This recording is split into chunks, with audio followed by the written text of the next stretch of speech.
Vamos agora para o cenário internacional, porque os Estados Unidos anunciaram a Operação Lança do Sul contra o narcotráfico.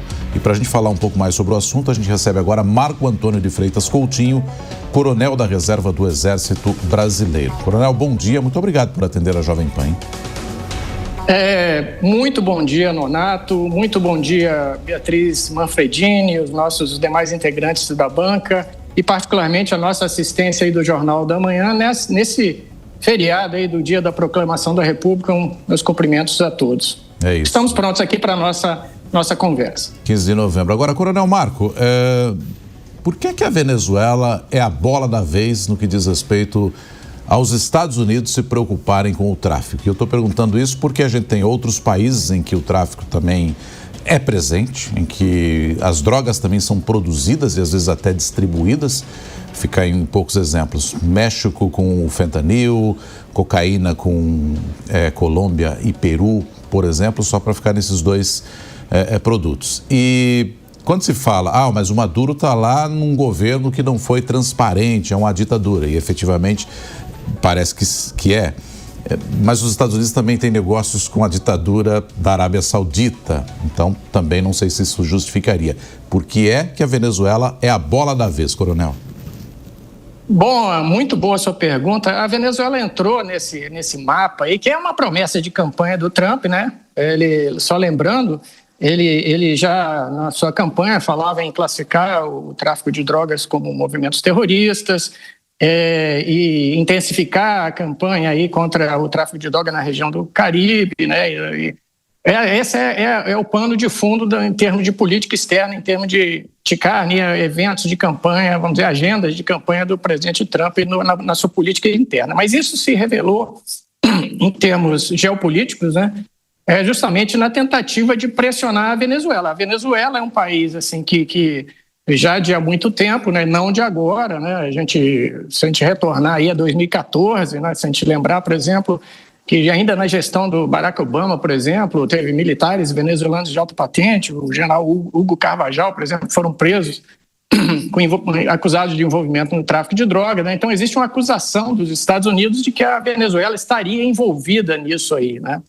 Existiria, segundo os Estados Unidos, um suposto cartel de Los Soles, que seria chefiado por elementos aí de alto escalão do governo e dos militares venezuelanos. Esse é o pano de fundo principal para a Venezuela estar no centro dessa questão toda. Lógico, aí nós temos a questão das eleições venezuelanas, né, que foram fraudadas. Isso já vem não só desse governo Trump, mas isso já vem mesmo de governos democratas, como citei, de Obama e de Biden. Então a Venezuela entrou nessa equação em função disso. Mas não é só a Venezuela, como você falou, né? E é justamente ao anunciar essa operação Lança do Sul, ficou claro que o objetivo é um pouco mais amplo, né? Então nós temos ações na costa do Pacífico, aí, na próxima Colômbia. Então a Colômbia também está nessa equação aí também, né? A gente tem visto troca de acusações entre Trump e o presidente colombiano, Gustavo Petro. Nós temos aqui também, assim, acusando o Gustavo Petro de não estar mais... Lembrando que a Colômbia já foi um país aliado na luta contra o narcotráfico por parte dos Estados Unidos, isso aí desde os anos 2000, né, ainda na gestão de Bill Clinton, né? Ou seja, era o tal do Plano Colômbia, né, só lembrando aqui. Então essa coisa não começou hoje, né? Essa luta, vamos dizer assim, como narcotráfico nessa região não começou hoje, né? E tem as questões envolvendo o México, que você também citou. Então, assim, essa operação militar, pelo que foi divulgado ontem pelo Pete Hegseth e pela própria Marinha Americana, ela visa pressionar a Venezuela, que ela considera como o foco desse que eles chamam de narcoterrorismo, né? E dar um recado de que a Venezuela pode ser alvo de ações militares futuras com essa força toda que está presente aí no Caribe e também no caso da Colômbia, no litoral do Pacífico aí. Coronel, bom dia, obrigada por nos atender. Coronel, ontem Nicolás Maduro já fez um discurso, né, televisionado, chamando de guerra, pedindo para os Estados Unidos pararem a guerra. Apesar disso, nenhum ataque foi feito, pelo menos até o momento. Qual que é o tamanho que o senhor enxerga que pode chegar a essa operação? Qual o potencial, né? Podemos ter um conflito desse tamanho para chamar de guerra? O que o senhor acredita? Eu creio que, por enquanto, não. Só para lembrar do passado, eu sempre gosto, nas minhas análises geopolíticas, lembrar um pouco da história para a gente entender o contexto, né? A última vez que os Estados Unidos fizeram uma operação desse tipo, e foi justamente para combater um país que estaria apoiando o narcotráfico, é a mesma acusação que tem sido feita agora para a Venezuela, foi, lembrando, no Panamá da década de 90. Só que naquela época, os Estados Unidos mobilizaram mais de 20 mil soldados para um país pequenininho que é o Panamá. Então, veja, a Venezuela é um país que tem um potencial militar muito maior, ela tem um potencial em termos de provocar algum dano a essas forças que estão navais, né, que estão desdobradas aí no litoral do Caribe também, considerável, né, não pode ser descartada. Então, assim, em termos de tropa ali no terreno, ou seja, o chamado as botas no terreno, né, o boots on the ground, essa força não tem esse meio atualmente. Pode ser que os Estados Unidos mobilizem isso no futuro. Como eu disse, o principal objetivo dos Estados Unidos é fazer uma contenção, fazer um bloqueio, vamos dizer assim, naval nas costas, seja da Venezuela e também agora da Colômbia. Nós tivemos várias ações realizadas no Pacífico também, contra embarcações, né, que estão transitando aí, levando drogas para a América Central. Vocês falaram a questão do fentanil, né, também transitam por essa área também, seja no Pacífico, seja no litoral do Caribe, né? Então, agora, a capacidade que essa força tem, que inclusive a Marinha Americana chamou de força híbrida. Por que ele chamou de força híbrida?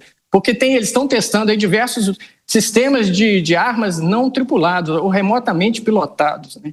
Então, esse é um outro objetivo importante dessa operação, é testar esses meios, né? Então, eles têm meios, vamos dizer assim, para fazer o bloqueio. Eles têm meios importantes, por exemplo, destroyers, com mísseis Tomahawk, por exemplo, que poderiam provocar grande dano à Venezuela sem precisar colocar as botas no terreno. Basicamente é isso.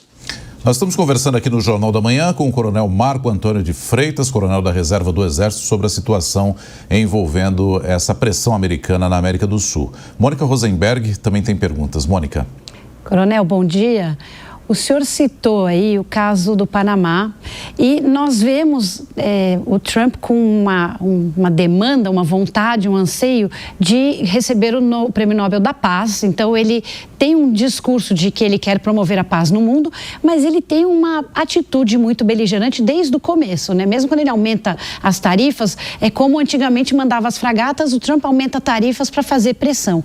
E aí ele tem o Pete Hegseth, que é extremamente beligerante, que tem orgulho de colocar no Twitter dele ministro da guerra e o nome. Então, existe aí essa dicotomia entre um discurso de quem quer a paz e essas ações beligerantes que claramente estão escalando na Venezuela. Então, ele tem mandado tropas e mostrado que tem força, mas a impressão que eu tenho é de que ele está fazendo mais isso para o público interno dele, para poder dizer para o americano, vejam bem, estou fazendo, estou tentando, não vou deixar o narcotráfico crescer, porque ele internamente está com problemas, né? O ICE sendo muito criticado, que ele estaria fazendo isso mais para apaziguar a vontade do americano de que haja o combate ao narcotráfico, porque foi promessa dele, e que, na verdade, ele não vai fazer guerra nenhuma, não é interesse dele, certamente não vai desembarcar na Venezuela, e que, se fosse fazer alguma coisa, seria cirúrgico, como fizeram com Ortega, de ir lá e ver Maduro cair de Maduro, porque aquele regime incomoda um pouco eles, né?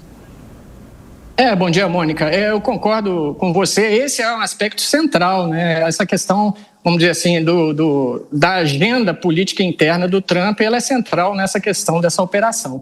Mas também eu gostaria de lembrar que existem alguns objetivos geopolíticos aí bastante importantes. Eu não sei se vocês se lembram de um dos pontos da agenda do Trump, da campanha, uma das primeiras medidas dele foi justamente pressionar o Panamá, porque, segundo ele, haveriam investimentos chineses no canal do Panamá. Não sei se vocês estão lembrados disso. Então, assim, existem alguns objetivos geopolíticos importantes também da política externa norte-americana que estão sendo, só para destacar, né, estão sendo observados também aqui. Primeiro, a reafirmação da hegemonia dos Estados Unidos nessa área do globo, ou seja nas Américas como um todo, né, mas particularmente nessa área do Caribe aí, e do litoral do Pacífico lá do outro lado, né, do continente. Então, esse é um aspecto importante. E por que isso?